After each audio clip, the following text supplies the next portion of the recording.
Chicken ചുക്കയുടെ റെസിപ്പിയാണേ.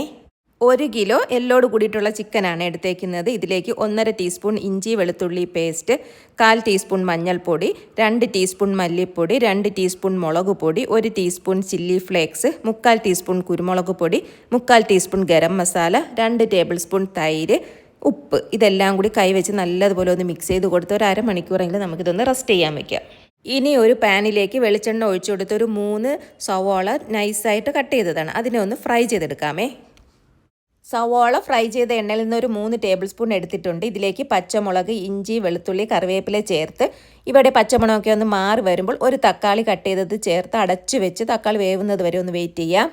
ഇതിലേക്ക് മസാല പുരട്ടി വെച്ച ചിക്കൻ ചേർത്ത് 1/4 ഗ്ലാസ് വെള്ളവും കൂടെ ഒഴിച്ചു കൊടുക്കാം. ഇനി അടച്ചു വെച്ച് മീഡിയം ഫ്ലെയിമിൽ ഒരു 10 മിനിറ്റ് നമുക്കൊന്ന് വേവിക്കാം. നമ്മുടെ ചിക്കനൊക്കെ ഒരു 3/4 ഭാഗം വെന്ത് കിട്ടിയിട്ടുണ്ട്. ഇനി ഇത് നല്ലതുപോലെ ഒന്ന് മിക്സ് ചെയ്ത് കൊടുത്ത് ഉപ്പ് കുറവാണെങ്കിൽ ഉപ്പ് കൂടി ചേർത്ത് നമ്മൾ ഫ്രൈ ചെയ്ത് വെച്ചിരിക്കുന്ന നമ്മുടെ സവോളയിൽ അതും ചേർത്ത് കൊടുക്കാം.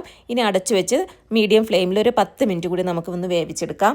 ചിക്കൻ നല്ലതുപോലെ വെന്ത് വെള്ളമെല്ലാം വറ്റി വന്നിട്ടുണ്ട്. ഇനി നമുക്കിതിലേക്ക് കുറച്ച് ഗരം മസാലയും കുരുമുളക് പൊടിയും കറിവേപ്പിലയും ചേർത്ത് 1-2 മിനിറ്റ് കൂടി ഒന്ന് ഇളക്കിയെടുത്ത് കഴിഞ്ഞാൽ വളരെ ടേസ്റ്റി ആയിട്ടുള്ള ചിക്കൻ ചുക്ക റെഡി. എല്ലാവരും ഒന്ന് ട്രൈ ചെയ്ത് നോക്കണേ.